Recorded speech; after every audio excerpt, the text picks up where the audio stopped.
ইসলামী আন্দোলন বাংলাদেশ সহ সমস্ত ইসলামী দলগুলো যদি একত্রিত হয়ে যায় তাহলে এই বাংলার জমিনে ইসলামী হুকুমত বাস্তবায়ন হওয়া 1-2 ব্যাপার।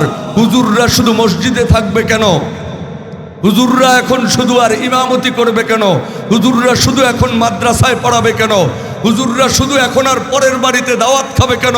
সব হুজুররা যদি এক হয়ে যায়, আগামীর সংসদে কোরআন থাকবে, আল্লাহর আইন দিয়ে সংসদ চলবে। আমি বিশ্বাস করি গোটা দুনিয়া শাসন করবে মুসলমান, সংবিধান হবে আল কোরআন। হাত তুলে বলো ঠিক কিনা?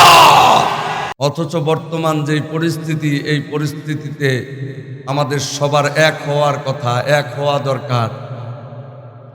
একজন আরেকজনের পিছনে লাগা থাকে, একজন আরেকজনের টাইনা নিচে নামাইতে আমরা ব্যস্ত। আমরা চিন্তা করি কে গোল টুপি পরলো, কে চোক্কা টুপি পরলো, কে লম্বা টুপি পরলো, কে উঁচা টুপি পরলো, কে নিচু টুপি পরলো। এগুলা দেখার সময় এখন না। এখন সময় এসেছে, এখন ইসলামের পক্ষে কথা বলার সময়, এখন ইসলামের পক্ষে কাজ করার সময়, এখন ইসলামের পথে চলার সময়, এখন ইসলামী আন্দোলন করার সময়, এখন রাজপথে থাকার সময়, এখন সংসদে কোরআনের আইন বাস্তবায়ন করার দরকার। ঠিক এই মুহূর্তে আমাকে আপনাকে এক হয়ে যেতে হবে, এক দল আরেক দলের সাথে এক হয়ে যেতে হবে। এই বাংলার জমিনের মধ্যে যত ইসলামী দল আছে, সব ইসলামী দলগুলা যদি একত্রিত হয়ে যায়, সমস্ত টুপিওয়ালা, দাড়িওয়ালা, জুব্বাওয়ালা, পাঞ্জাবিওয়ালা মুসলমানরা যদি এক হয়ে যায়, সব হুজুররা যদি এক হয়ে যায়, সব ইসলামী দল যদি এক হয়ে যায়, এবার তো চরমনাইয়ের ময়দানে গিয়া আল্লামা মামুনুল হক, শাইখুল হাদিস ইবনে শাইখুল হাদিস আল্লামা মামুনুল হক চরমনাইয়ের স্টেজে বক্তব্য দিছে। বক্তব্য দিয়া বলছে যে কৌমি আকিদার দেওবন্দি আকিদার যত ইসলামী দল আছে বাংলাদেশে, ইসলামী আন্দোলন বাংলাদেশ তার মধ্যে সর্ববৃহৎ দল। ইসলামী আন্দোলন বাংলাদেশ সহ সমস্ত ইসলামী দলগুলো যদি একত্রিত হয়ে যায় তাহলে এই বাংলার জমিনে ইসলামী হুকুমত বাস্তবায়ন হওয়া 1-2 ব্যাপার। হুজুররা শুধু মসজিদে থাকবে কেন? হুজুররা এখন শুধু আর ইমামতি করবে কেন? হুজুররা শুধু এখন মাদ্রাসায় পড়াবে কেন? হুজুররা শুধু এখন আর পরের বাড়িতে দাওয়াত খাবে কেন? সব হুজুররা যদি এক হয়ে যায়, আগামীর সংসদে কোরআন থাকবে, আল্লাহর আইন দিয়ে সংসদ চলবে। আমি বিশ্বাস করি গোটা দুনিয়া শাসন করবে মুসলমান, সংবিধান হবে আল কোরআন। হাত তুলে বলো ঠিক কিনা?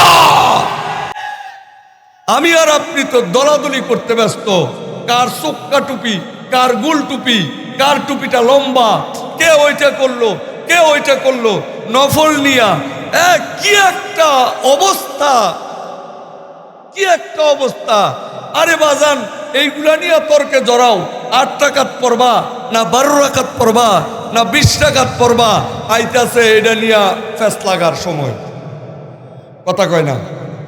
এটা কইলে তো কইব যে নাসির মৌলবী ইত্যা কি কয়? নাসির মৌলবী ইত্যই কয়, সমাজে ইত্যা হয় না, হয় না? ও 8 রাকাত পড়বো না 12 রাকাত পড়বো না 20 রাকাত পড়বো? 20 রাকাত নামাজ পড়লে সওয়াব হইব, হাদিস আছে। সমস্যাটা কি 20 রাকাত পড়তে? কথা কয় না?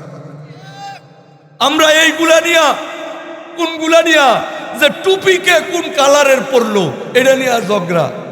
টুপি কোন কালারের পরলো, টুপি কি চোক্কা না লম্বা, এইগুলা নিয়ে এখন ঝগড়া। এইগুলা নিয়ে এখন চায়ের স্টলের মধ্যে আলোচনার বিষয় না। এইগুলা আলোচনার বিষয় না। আলোচনার বিষয় মুসলমানদের অবস্থা খুব খারাপ। মুসলমানরা কি আজীবন খালি মায়ের খায়া যাইব? হুজুররা কি আজীবন খালি মায়ের খাবে? হুজুররা কি আজীবন খালি বঞ্চিত লাঞ্ছিত হবে? আপনার কথা বলতেছি, আমার কথা বলতেছি, আপনার জায়গা থেকে আপনি, আমার জায়গা থেকে আমি।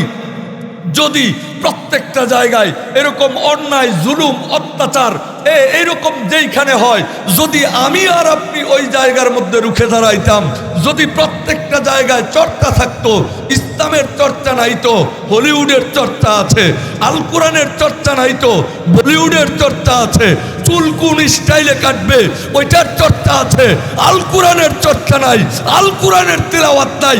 আগের দিনের মুরব্বীদের ঘর থেকে কোরআনের আওয়াজ বাইর হইতো, এখন ঘর থেকে হিন্দি গানের আওয়াজ বাইর হয়। ঠিক কিনা কও? চুল কেডা কোন স্টাইলে কাটবো, কেডা খাড়া করে কাটবো, কেডা চিপ্পা করে কাটবো, কেডা বাড়ি কাটিং কাটবো, কেডা অমুক নায়কের কাটিং, এইটা নিয়ে যুবকরা এখন প্রতিবাদের লাগে ব্যস্ত। আমি ইউনিভার্সিটিতে পড়া অবস্থায় উপরতলা থেকে নিচতলা আসছি চুল কাটামো। একজনে কি করছে জানেননি, সেলুনের মধ্যে বসছে, ইউনিভার্সিটিতে আবার চুল কাটাও ফ্রি। তো নিচে আইয়া দেখতেছি একটা চুল কাটাইতেছে জানেন, বাড়ি একটা না মাথার মধ্যে ঠাইসা দইরা, পরে চতুর্দিক দিয়ে খালি চাইয়া লাগছে। আমি কই এটা কাটছ, এটা কাটছ, এটা কেটছি মিয়া, এটা বাড়ি কাটিং।